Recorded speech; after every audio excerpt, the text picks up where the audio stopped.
So Yeah, that's good. Ken here. Oh yeah. Can you lamps? Which, okay, how many? Spotlights. So How's that? cool. Yeah. Okay. So then we'll. Are we on? I believe we are good to go. Hey, one thing really quick. If we stop this, can we have it lean in more? You know what I mean? Like- It's like way It's more got nice seal. lights. Oh, you want the lights? Like that? Yes. Yeah. Okay.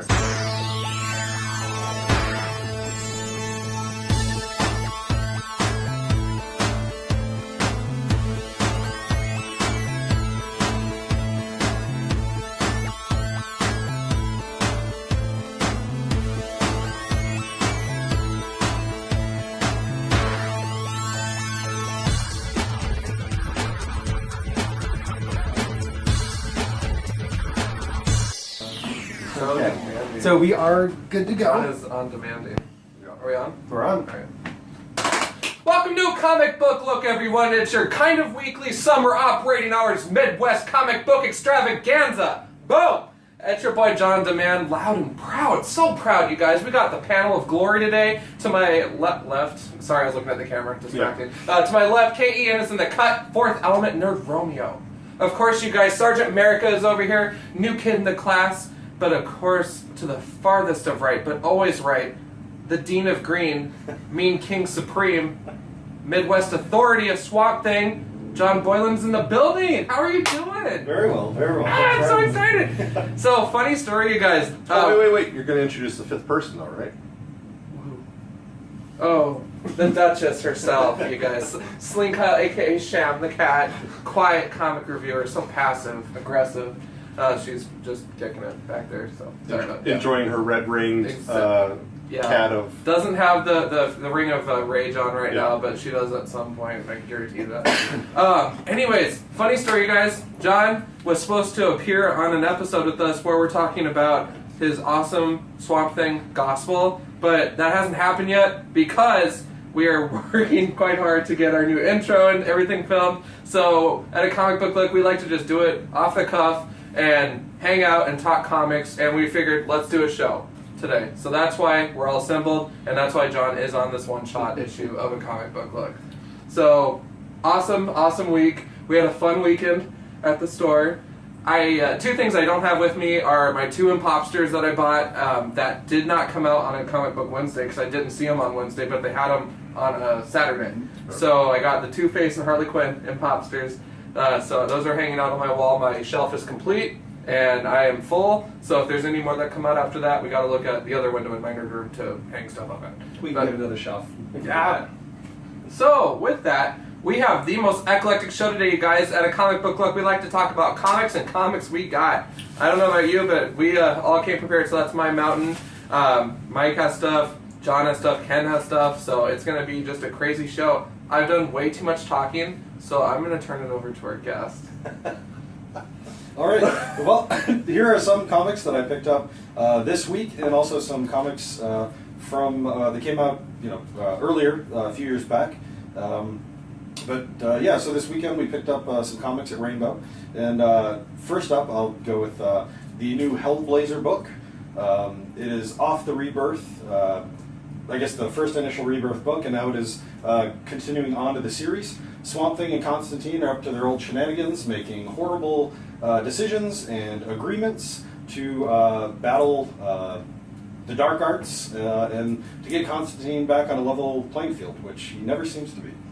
It does feature Swamp Thing and some other great cameos, and I cannot recommend it enough. That's awesome. Yeah. So John sent me a screenshot of Swamp Thing in that issue. I believe it was right where he's like that twisty plant kind of thing coming out of the pot. So I thought that was really cool. That's fun. Yeah. That was really fun. Do you guys want to do one each? Sure. Is that cool? Yeah. You want All right.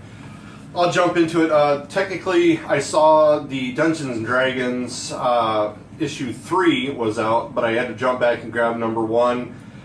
This one I had to read for fun. It's a lot of characters from the old Baldur's Gate video game from 10 years ago, I'm sure longer. Yeah. And so it's got Minsk and Boo in it. And it was very good, but I mean, I play D&D, I enjoy it, but it was one of those things where sometimes I was looking for something a little more serious, which I think I saw in your pack. You have a more serious fantasy kind of book. This one is just definitely a little bit more fun. It was also $5 for issue number 1. There's a backup story that was a little disappointing, but get the cover story for the nostalgia. Nice. Awesome.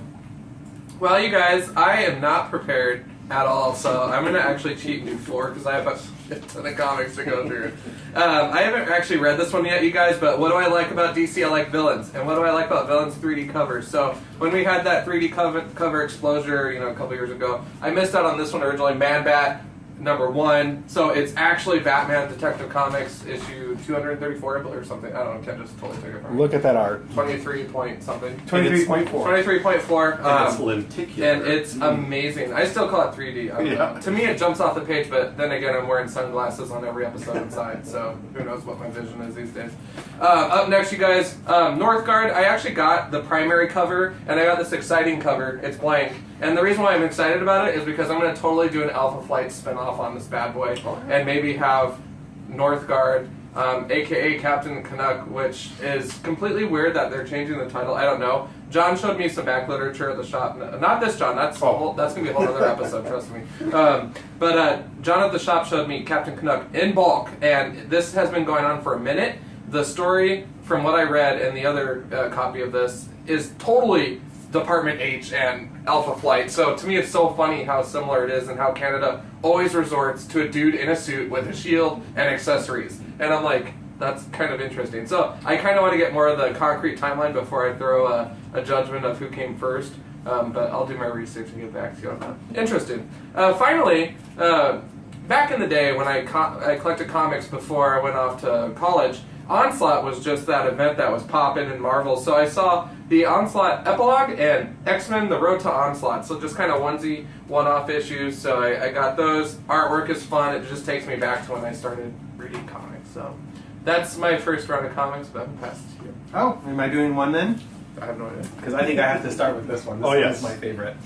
I saw this and I had to get it. Actually, John saw it and he pointed it out to me. And I'm like, that's awesome. I'm getting it because I'd actually just read a story about it. It was in a list of random one-off characters. It's Obnoxo the Clown versus the X-Men. And basically, this clown gets confused and shows up at the mansion. He's supposed to be entertaining for a children's party, and I'm not exactly sure what happens, but he winds up starting fighting the X-Men. They think he's a villain or something, and yeah, it's just really bizarre. And there's this horrible joke on the front that says, "Hey, you kids, what's yellow and black, and don't breathe no more." Meanwhile, he's holding, who is that? Is that Kitty Pryde? Yeah, it's totally Kitty Pryde. He's holding Classic Kitty Pryde outfit. in her black and white yellow outfit. Yeah. But then when you actually turn it over, the answer's on the bottom of the page and it says, "A dead school bus." So I just thought that was kind of random. I really thought it was cool. I had read about it, and then here it just was. So I'm like, I have to get it. It's just a random one-off. I guess apparently he kind of was like the character in a magazine that Marvel ran, just kind of like introduced articles and stuff. And then he actually showed up in a couple of the cartoons in the background. Like there's one episode where there's an obnoxious clown show going on the TV in the background. So I'm like, that's really kind of cool. Random character, just kind of neat. That's delightfully random. That's what that is. Up next is Six Pack and Dog Welder of Section 8, and it is Hard Traveling Heroes. I missed the bus on previous runs of Section 8. So really excited to be introduced to this. It's a Garth Ennis book. It is as dark as it is funny. It focuses on Dog Welder and Six Pack, two of the members of Section 8, and this first issue, Dog Welder's trying to figure out who he is. He's trying to revisit his past, and Six Pack is drunkenly trying to reform Section 8 for a big, valiant effort. And you'll have to read the book to find out what goes on. But there are some fantastic cameos. The Spectre makes an appearance. I can't recommend it enough. It's really great. I loved the book so much that when we were at Rainbow, I picked up all 6 of the miniseries. Again, Garth Ennis, and it is actually the exact same creative crew that is doing the Rebirth Section 8. So I'm really, really excited to read these. Yeah, and this is what I remember. This was a great series. This also was when Batmite was coming out and when the Bizarro series was coming out. So, I mean, yeah, that was a great run. I'm excited.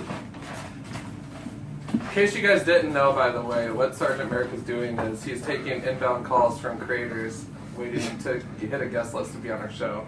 So Stan Lee says stop using my name on these videos. But otherwise, Generation Zero, just jumping into this. that was awesome. This is Valiant, issue number 1. If you had read the Harbinger series and trying to think some of the other stuff, it is tied in with Faith. It's another series that's coming out that people have enjoyed.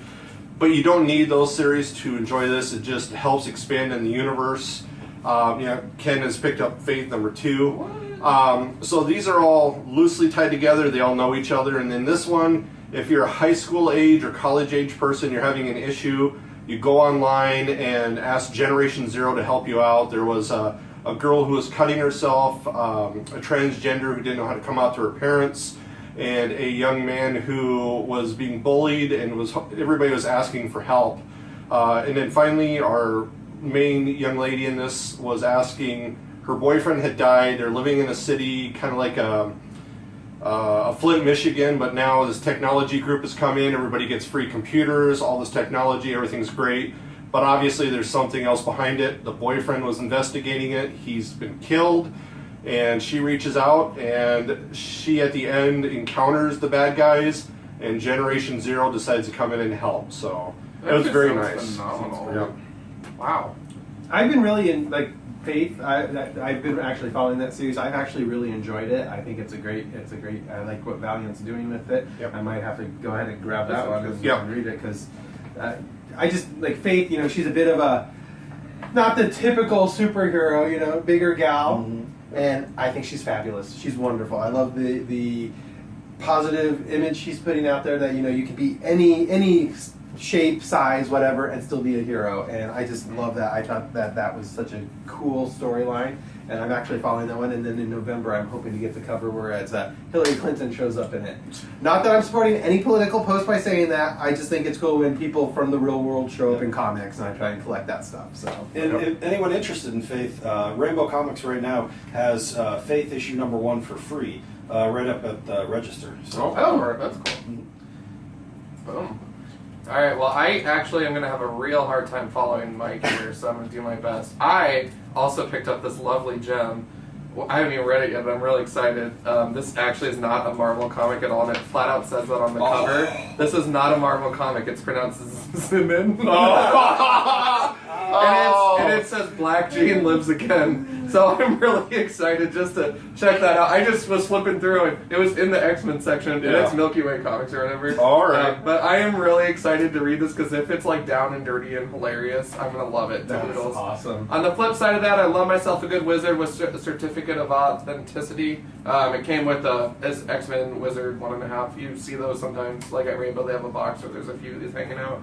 I just love Marrow as a character from the X-Men, so I'm going to totally rock with it because any additional content I can read up on her, I'm all about it. I thought that was going to be a no prize, is what that was in the back there. One of Marvel's no prizes. Hitting a couple of DC titles really quick, real quick here. New Superman issue number 2, love it. DC takes us to China, and it's hilarious. It's just the versions of Wonder Woman and Batman in this book are just so funny. The dynamics are completely off. Not a team at all. There's so much doubt and uncertainty, and it totally humanizes the book. That's a version of Superman I can relate to. I don't read the other titles of Superman. Not going to. It's fun to check out an issue once in a while, but honestly, I'm rocking with Batman. But this new Superman book is a hoot, so totally love it. Batman issue number 5. Just dark, gritty awesomeness. I mean, what more can I say? Green Lanterns, plural, still love it. I don't know. I can't even say enough awesome. Red Lanterns in the book is just my jam. So this has been just a ton of fun. They're so different, the 2 Green Lantern characters are. Pairing that with the Rage Ring, Sam Humphries, you got my heart. So dig it. And I'm going to stop talking because I have way more to go. Well, I'm going to go through and just do a bunch of them at once because I've got 3 here. Basically, they all kind of tie in because they're either TV or movie related. So, first one, when I was a kid, Nickelodeon, Count Duckula. Vampire Duck from Transylvania. I saw this in the shop and I'm like, that brings back memories. So pretty much I got it just for I flipped through it. Not a great storyline or anything. It's pure cheese factor, so I had to get it. Plus, I love the ad on the back. It's the "You too can be a GI Joe." Oh, yes. I remember when that was going on, and I was so mad at my mom because she wouldn't let me send away to become my own GI Joe character. Then the next one is Bruce Campbell. I'm a huge Bruce Campbell fan. Bruce, you know, if you ever watch the show, you want to come totally on. does. Yeah. We would love to have He you. called Mike last week when we were filming. This is the comic version of the movie My Name is Bruce. And if you've ever seen that movie, it's hilarious. It's basically Bruce is fighting the ancient Chinese god of bean curd, Guandi. And this kid calls him in because he thinks, you know, oh, it's Bruce Campbell. He can fight monsters, but he's an out-of-work B-list actor in this movie. I mean, so, you know, what do you expect him to do? It's actually pretty funny, so I would recommend checking out the movie, and I thought that was a good find. Then Clive Barker. I'm a huge fan of Clive Barker. And when we went to Portland, I actually got a book autographed by Clive Barker. Although it was autographed to Karen, but hey, it's Clive Barker. Yeah. I will be Karen for Clive Barker. But it's basically, he was getting into comics in the 90s. I remember you got those. And he, what he was going to do is he was going to do for what he did for horror, he was going to do for superheroes. I really don't think it really took off a lot. Some of them like Hyperkind, Ecto Kids, Hokum and Hex, and Saint Sinner. And it's just ideas from him. You know, I flipped through it. It's the typical 90s kind of artwork, nothing super spectacular. I just like the fact that it's from Clive Barker. So those were my movie and TV related comics. Fantastic. A couple here. Kingsway West came out last week. Pretty decent book. Just the first issue. The kind of the subtitle is Old West New Magic. That sums it up absolutely perfectly. It's kind of like a historical fiction, post-apocalyptic world. Red gold is the hot natural resource everyone's trying to get their hands on. A lot of corruption within all these barren wastelands, and this one really cool badass guy, Kingsway, is kind of finding his way through it, and we're kind of learning about who he is and what he's lost and what his mission is. Another number one, Lake of Fire. This was a pretty cool book, very long read, but certainly worth it. Take the Crusade and add aliens, and that's what you got. I can't recommend it enough. It's almost like a kid's version of Game of Thrones, but a little less light. Wait, John. So you're implicating that there weren't aliens involved in the original Crusade? Is that what you're saying? With how it went, I wouldn't. That's not how I remember it. That was the one, as I was saying, the D&D I was reading was fun. Both those are kind of more of a serious take. Yeah, definitely. Still, I'm sure have their comedy, blurbs in there, but I'll do a twofer then. Clean Room. I called it, what was it? Devilishly awesome, and kind of sold it to one of the guys in the bookstore because he was like, "Well, that's a term that you don't hear too often." This is about Ashton Mueller, who, as a child, dies and comes back, and now she can see demons. Ooh. And now she is finding out that demons don't come from the earth, but they come from the heavens. So it's been very interesting. She ends up having a new age kind of religion started, and a kind of a do better to yourself kind of thing. But what she's doing is collecting secrets and using people. So you really can't call her the hero. She involves another younger woman whose husband killed himself after reading the book that she sent out. So it'll be very interesting to see how this continues along. This is Gail Simone, issue 11. I'm sure the first trade is out. It is dark. It is very sexualized. So be adults when you read this. But it is gnarly good. So we'll just put it at that. And then Mechanism was recommended to me by John. Not you, John, but the John when we talk about at the shop. We got a crisis. This one, there were aliens that came to Earth, and we only saw a second of the feed, and then they cut it off. Then there's these creatures that they call the geckos. So there's like these not swamp thing. Creature from the Black Lagoon, like creatures that come out of the water. So everybody gets in these fortified cities. They had giant mechs that fought them. Well, they find that that's not working quite anymore, so they're using a special robot that they want to send out. It's basically humanoid, and they put it with 2 police officers, and the first day it does nothing, and one of the police officers dies.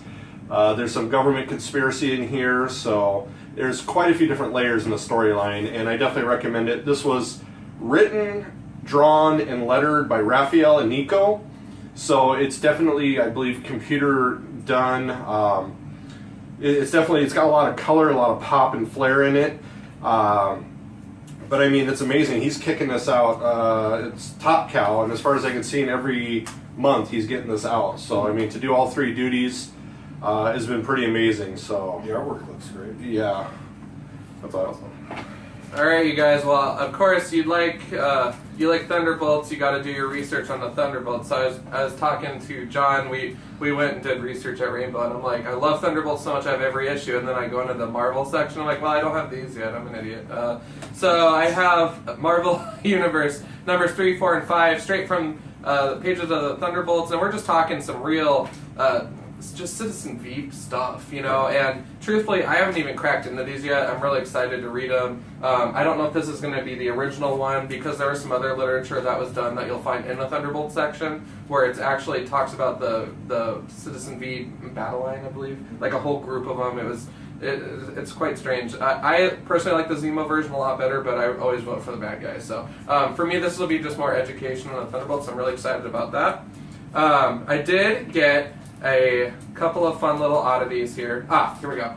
This was the one I was really excited about. Kurt Busiek makes a cameo in this beautiful double-covered Tales of the Marvel Universe. There's a Thunderbolts tale in here from the 90s, so it brings that classic team back about saving a burning building. And then they're like, hey, then the ongoing series is going to start. So not only did we have that instance with the Hulk where they first appeared, but they also slipped this in this Marvel book that contains other tales as well, Kazar, Doctor Strange. So it was actually a really fun read. It took me back to that time, you know, when the costumes looked the way they did, etc. Just excessive pockets and everything was hilarious.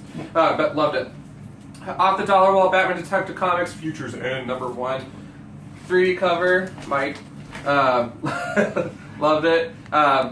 This was actually a really cool one for me because I'm going to be going for the Riddler this year, so of course your boy's in it, the Riddler. So it was just kind of fun just to see them interact a little bit more, working together, and then it turns out Batman set him up because Batman's a jerk. So finally, in my hand, ROM issue #1 reboot.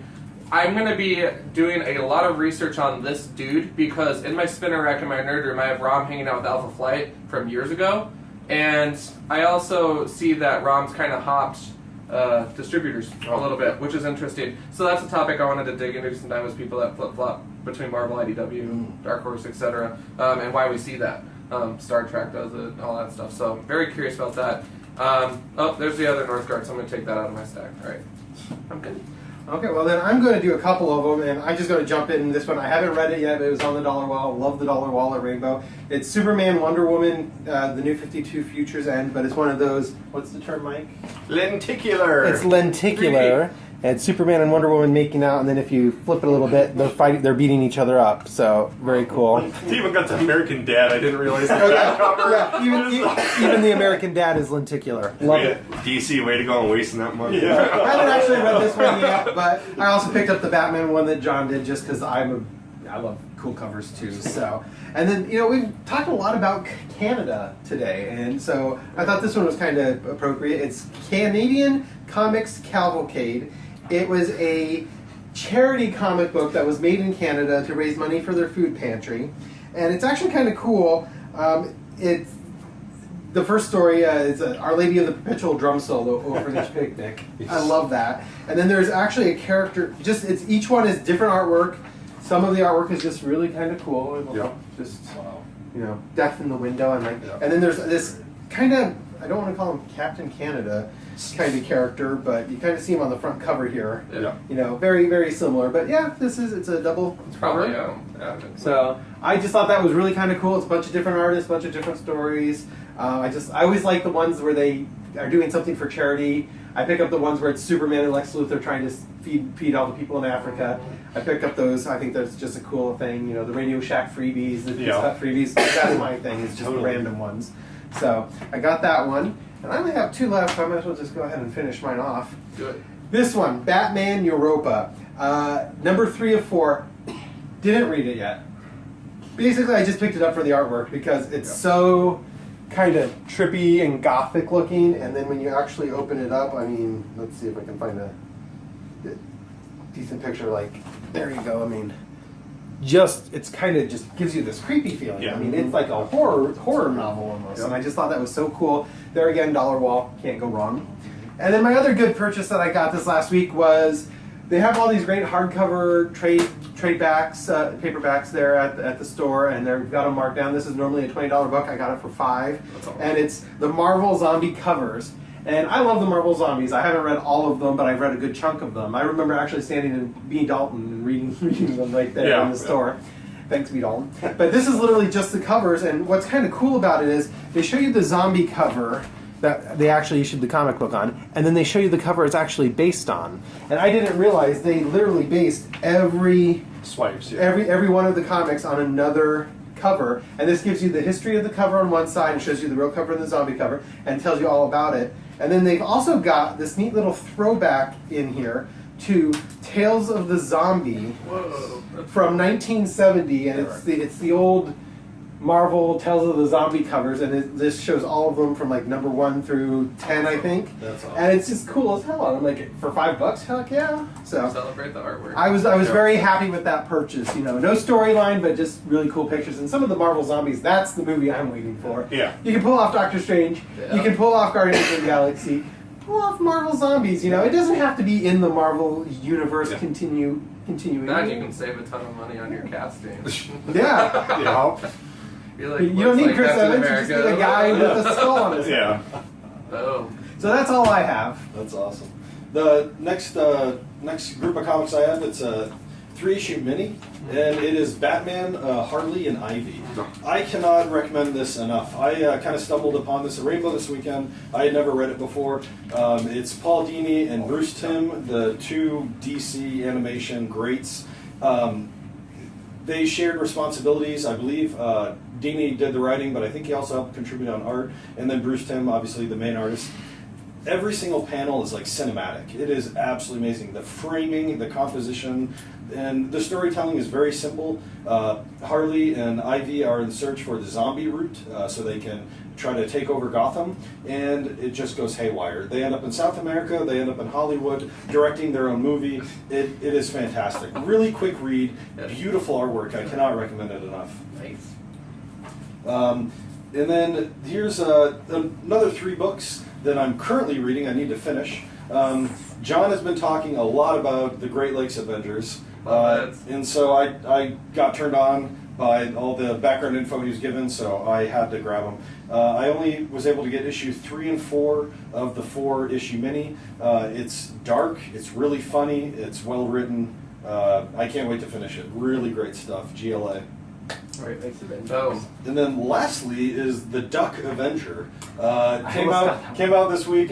Luckily, I was able to get the last copy of Rainbow. Haven't finished it yet, but from what I hear, it was published in, I believe, Italy, and now it's finally out in the States. I'm not wild about the artwork, but the story certainly is really fun. I grew up on Tailspin and that Disney afternoon, and so this is right up my alley. It's really fantastic. When I first saw it, I almost picked it up because I thought it was actually a Howard the Duck. Yeah. I'm like, how cool would that be? Yeah. I'm like, oh no, it's a different company. But I'm like, how cool? Yeah. I'm a Howard the Duck fan, even though nobody else is.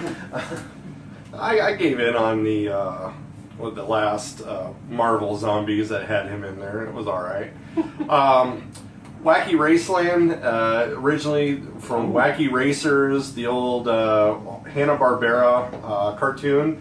This is the adult version. They actually let the writer just go with it. He made a Mad Max idea that the world is being destroyed and some omnipotent being has put it back together, given each of these people a chance to kind of correct whatever they did worst or wrong in life. So you get a little background on each writer, different one each issue. This one we find out Penelope had a stepfather who was bad and would beat her and her family, and she ran out on the family, and then by the time she went to come back and kill him, the whole planet was being destroyed, and so she kind of did not save her family. This gives her a chance if she wins the race. I don't know how many issues this is going to be. This is number 3. And since this is, and I mean, we got this crazy, wonderful feel. It is pretty outrageous on how brutal some of the stuff can get there. Not quite as much as some of the independent comics, but for a DC standard book, especially Hanna-Barbera. Well, so have you read the new Future Flintstones? I love the new Or the new I agree with you. Scooby-Doo. Because they've both taken them and made them very much more adult. Like the new Yeah. Scooby-Doo is just But I think they knew. post-apocalyptic kind of Yeah, world. and I think they knew that everybody who watched it is now at an age Sure. that's what they want. And the Flintstones is telling very smart story Yes. and very awesome art. I was just surprised by that because I was just like, I did not care for the Flintstones when I was a child because I thought it was kind of even goofy at that age. But it was so good now. I mean, where they discuss like problems with marriage Yes. or purchasing of items even if you can't afford them. Right. So I mean, it was just crazy, or slave labor to a certain degree. I was surprised, and they're doing smart writing with that. The Future Quest, I went through. I liked it for nostalgia, but I don't want Johnny Quest, Space Ghost, Herculoids, and Birdman all in the same universe. And I always say I like SpaghettiOs and I like Oreos, but I don't want to mix together. So it is, and that is just a personal opinion on that book. Otherwise, I think everything else, because I mean, you're digging the Scooby-Doo. Oh, I like the Scooby-Doo one, yeah. So I think that was they figured totally- it out, and I know some people that are just eating up the Future Quest also. Like the concept of the Scooby-Doo is that he's a genetically altered lab animal, like he was part of a test, and he was the weakest one, like he wouldn't fight it all. Oh, yeah. All the other animals are like killer animals, and he's just like, ooh. What was he like? Ooh. And then Shaggy's like, did that dog just talk? Ruh-roh. Yeah. I also have this Dark Horse book, which I was glad to get from the library. Nice. Yeah, the Atomic Legion. So it's kind of a throwback to the 40s. They got a little somebody who's like Superman, somebody who's like the Spirit, Wonder Woman, and that. So it's almost like a Justice League knockoff. But I mean, Dark Horse hardcover. Yep. Once again, thankful that our local library has this wonderful selection of books. And so I'm enjoying it. I'm about halfway through. It's pretty much what you would expect out of a book like this. Nothing that stands out. It's just kind of nice as not a throwback. So. All right, boys. Well, I will do my best to make this quick and painless. The ones I did want to talk about for the show is definitely Captain Marvel issue 8, Civil War II. And guys, I don't like tie-ins to events, but I like Captain Marvel because it's Alpha Flight in space. And that's all I gotta say about that. But you are also collecting Civil War II, is that correct? Yes, the main event. Yep. All right. So it's The variant not covers for me. Yeah, no, and the covers for the series overall have been a riot. The main complaint I have about that series is that I just want more Alpha Flight because they're in the background All right. doing stuff like maintenance on the ship or whatever, or flying a fighter or something in space, and I'm like, I just feel like Alpha Flight has way more to offer. Obviously, I'm biased, but whatever. Anyways, I love this book, Mighty Morphin Power Rangers 2016 Annual Issue 1. And the reason why is that this is one of those that has multiple stories in it, but just when you open that first page and Jason's cutting a putty in half with his Power Ranger sword, which, P.S., they hardly ever use their weapons effectively in the show. So one of my original compliments to the series was using your Zords intelligently, but now I'm seeing the actual accessories being used intelligently. There's other panels in here where they're training or whatever, and you see Trini with her daggers, Yellow Ranger daggers or whatever. So it's awesome. The variety of stories is cool. My favorite was the first one because of the art. There's even a story about Goldar's origin. That's my boy. So that's awesome. So I loved it. I love just additional content into that. Huge on that. Spawn kills everyone, #1. So funny. So funny. So I'm like, oh my gosh, he's killing Venom or whoever. It turns out he's killing a crap ton of cosplayers, which is even more funny because that would totally be us in a con, basically. Well, and he's there to announce, because the way to make a popular superhero movie is you have to announce it at the con. Yeah. So he goes to the con to announce his new Spawn movie, which I'm assuming they're probably actually working on one. And then he tried to cut it from the line, and they're like, that's just this overweight cosplayer, and he's getting the crap beat out of him now. So my last 4 books I'm actually not reviewing on the show, Detective 9039 and Justice League numbers 1 through 3. I'm going to actually review those on Facebook, so if you're not hanging out with us on Facebook, hit us up on Facebook, and you'll know what I thought of these. Booyah!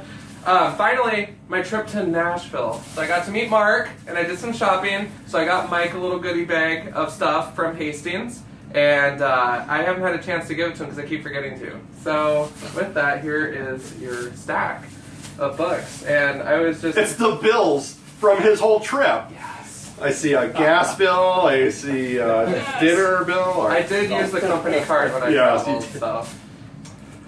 All right.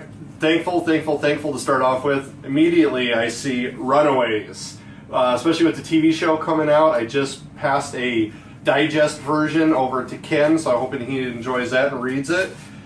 We get the Uncanny Avengers with a Hastings cover, original #1, which I have not got to read yet. We got and these all actually are all Hastings variants. That one is actually it's a Secret second Wars.